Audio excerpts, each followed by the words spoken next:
who is a truly spiritual person? So, a truly spiritual person, by definition, is a person who pursues the spirit versus pursuing matter. See, you consist of what? The material equipments, body, mind, intellect, and the spirit, the consciousness which enlivens these matter equipments. This combination is you, the individual.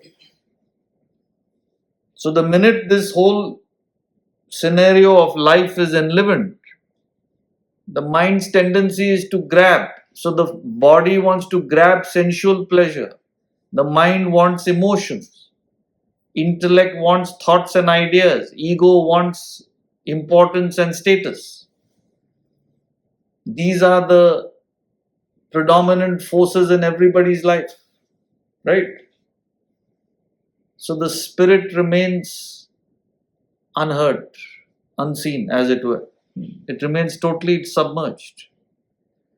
So a truly spiritual person is one who can look beyond this layers of matter and say, no, the true purpose in life is to find that spirit, that self-realization. That is a truly spiritual person.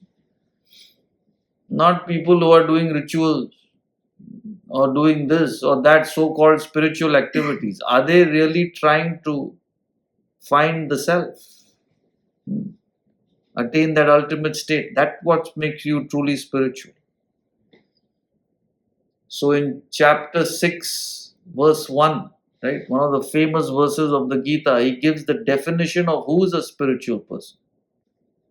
The blessed Lord said, he who does his bounden duty, anashrita karma phalam, without depending on the fruit of action. Karyam karma karotiha. Karyam karma means what he ought to do. Sa sannyasi, sa yogi, na niragnir, na cha akriyaha. So this is very important. So what he says is, he who does what he ought to do, number one, and no selfish interest, no dependence on the fruit. What am I getting out of it? 2, na niragnir, not without fire. Fire represents a higher purpose, an ideal in life. Relative ideal is the benefit of the community, service of others. Absolute ideal is enlightenment, self-realization. That is represented by the fire. Not the one without fire doesn't mean a fellow who's just lighting fires. See, if you don't understand what it means. And lastly, but not least, not the one without action. Means no laziness, no tamas.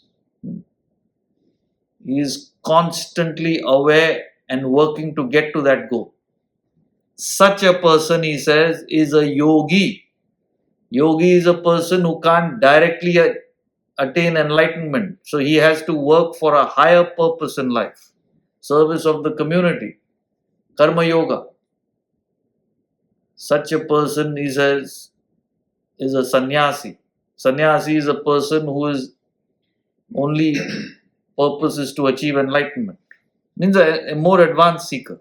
So whether you are a beginner or an intermediate seeker or the most advanced seeker, this is the definition of a spiritual person.